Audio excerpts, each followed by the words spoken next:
Hi guys, so today I wanted to cover the material for analysis in chapter 11 of the Dressmaker, and as usual we'll be centering our analysis on comparison with the Crucible. So to start off, let's do a summary of chapter 11. So we see the people of Dungatar attending the spring races, and we also see Tilly attending thanks to Molly's Jedi mind tricks, aka or i.e. reverse psychology. So basically, Tilly does not want to go, but Molly convinces her to go by suggesting that she only doesn't want to go because she doesn't want to spend time with Barney because he's disabled. But anyway, Tilly attends with the McSweeney brothers, and we get an insight into a number of characters in the process of seeing them all at the races. In particular, we see a lot more of Gertrude Pratt, William Beaumont, Alvin Pratt, and Elizabeth Beaumont, and it's mostly an uneventful chapter, so let's hopefully keep this nice and short. So, one of the first things that you kind of want to have a look at is Molly talking to Barney, and she says, "Don't let her make anything for you, she's a sorceress," and she's completely right, because by more primitive standards, Tilly would be considered a sorceress. But anyway, once again, we see Elsbeth with her marcasite brooch at the races. So we've already talked about the marcasite brooch, but now we see her wearing it multiple times. So it's that same kind of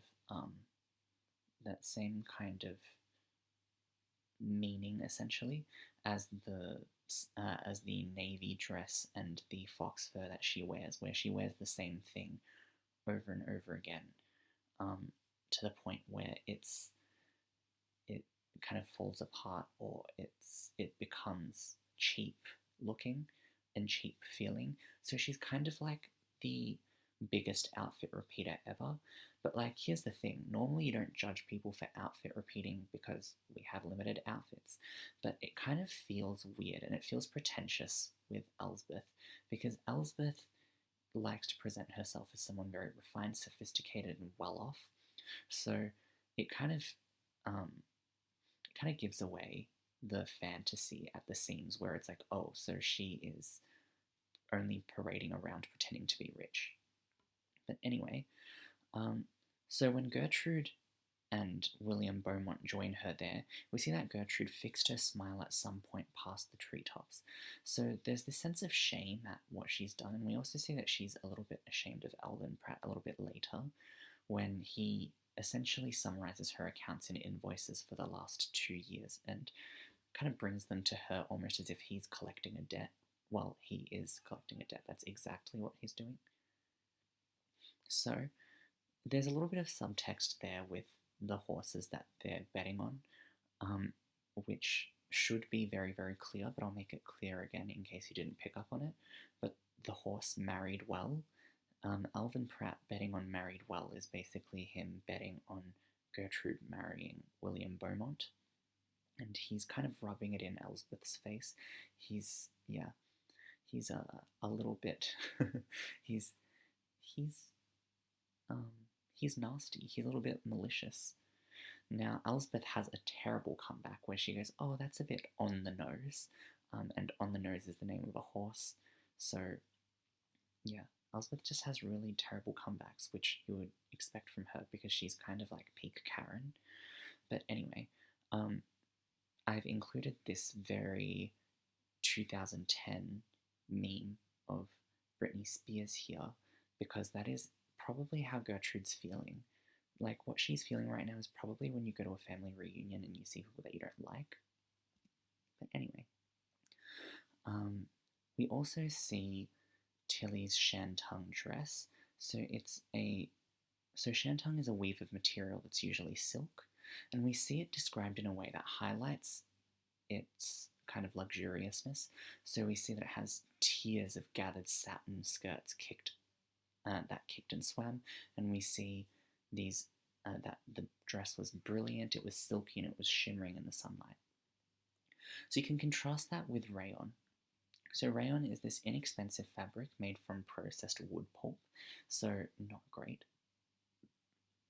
But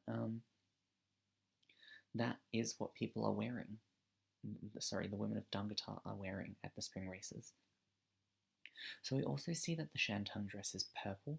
Purple is the colour of royalty, and we'll talk about why that's important briefly.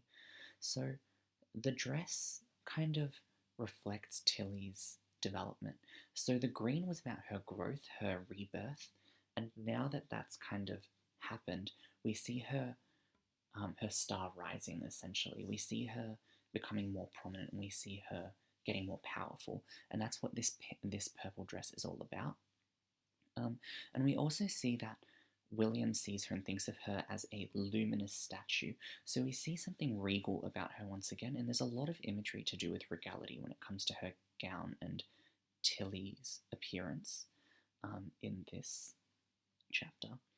And that's got a lot to do with the fact that now that she's experienced that growth and rebirth, the people no longer look down on her. If anything, they look up at her with disdain, where they feel like she's looking down on them because of her sophistication.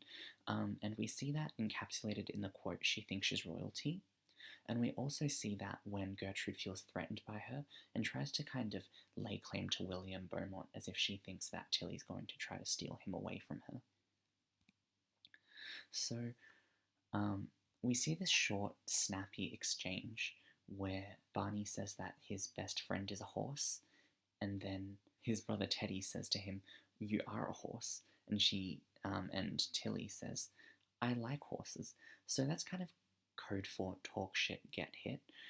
Not literally get hit. She's not literally going to hit him, but she kind of gives him a little bit of a warning smack on the hand where she's like, "Don't talk shit about Barney," essentially.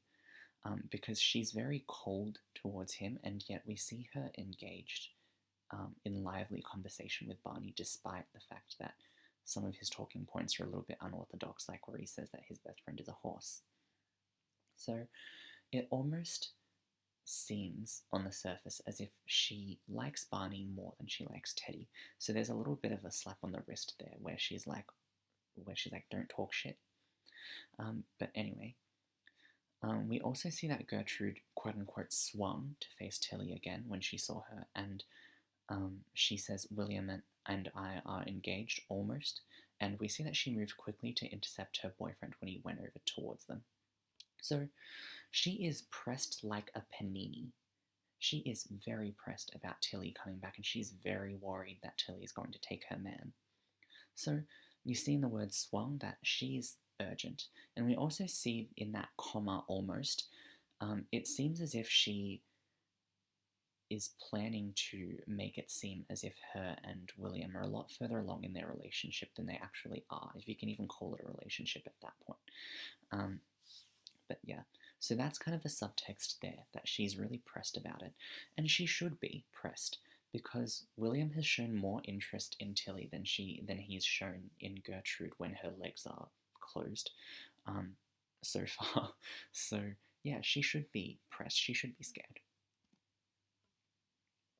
Now we see once again that that Gertrude controls the kind of, she's the keeper of the sexual power within their relationship.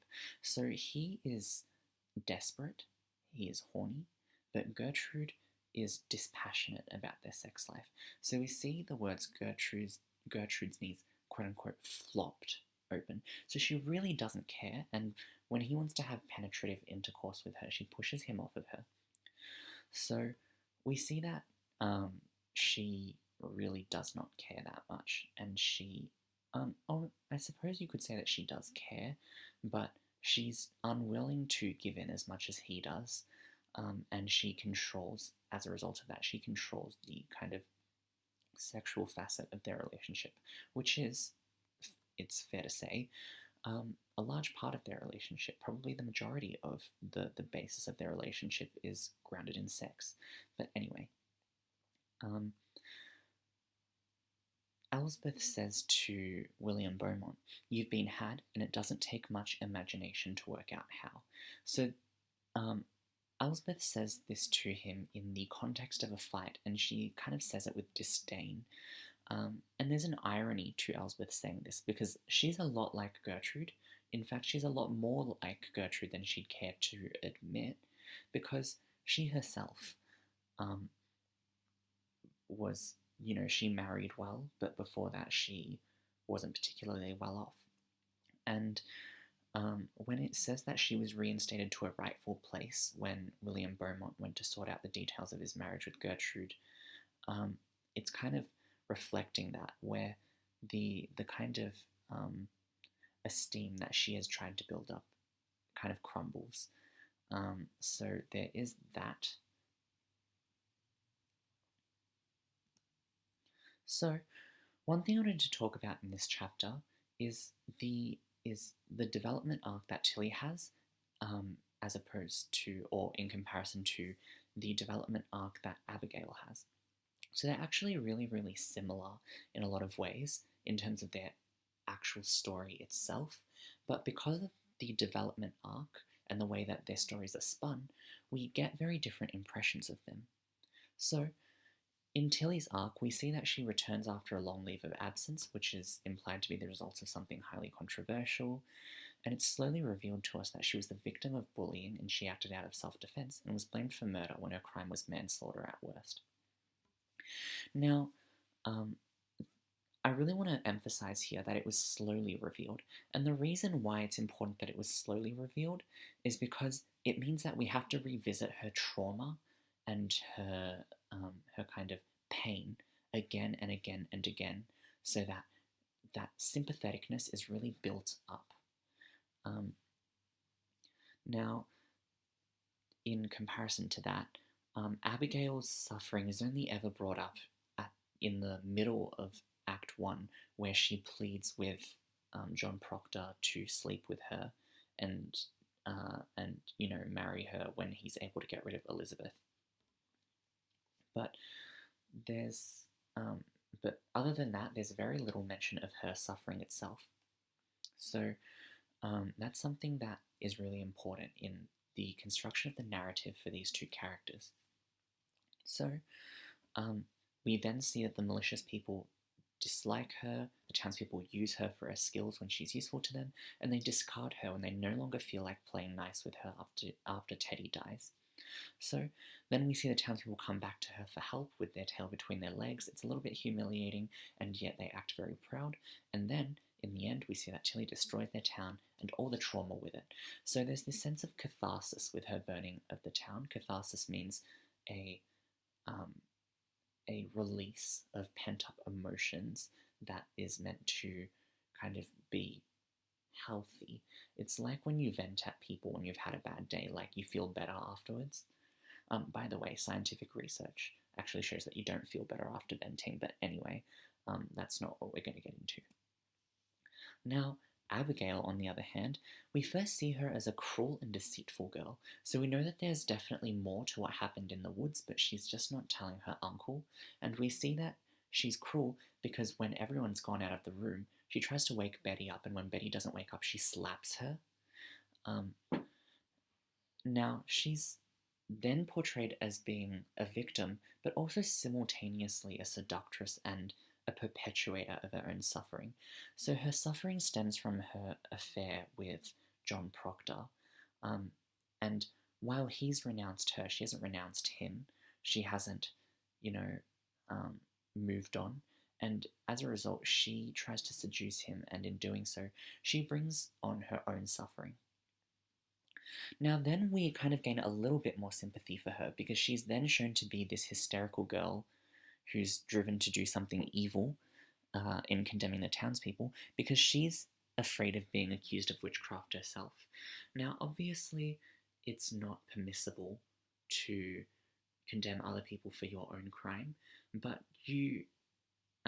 but from our modern perspective, as opposed to the perspective of the people in the town, we feel sorry for her because we see the witch trials as a kind of blemish on the face of history. It's something that we think is bad. So the fact that it's something that she was afraid of, we can understand that.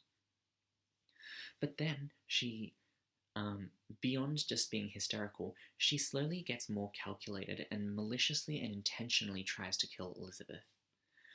And we also see that in the process, she also kills a lot of innocent townspeople for credibility, but also just for fun. And in the end, we see that she destroys the object of her own desire in an attempt to kind of give herself the credibility that she needs to survive. So in the end, she doesn't gain anything. Now, despite these two very different arcs, there are a lot of similarities between them. So they both are victims to some extent. They both take premeditated revenge. They're victims of the actions of men, and they both disturb the status quo. But at the same time, despite these similarities, there are also a lot of differences in the way that their story is presented to us, and that's what's important in your analysis.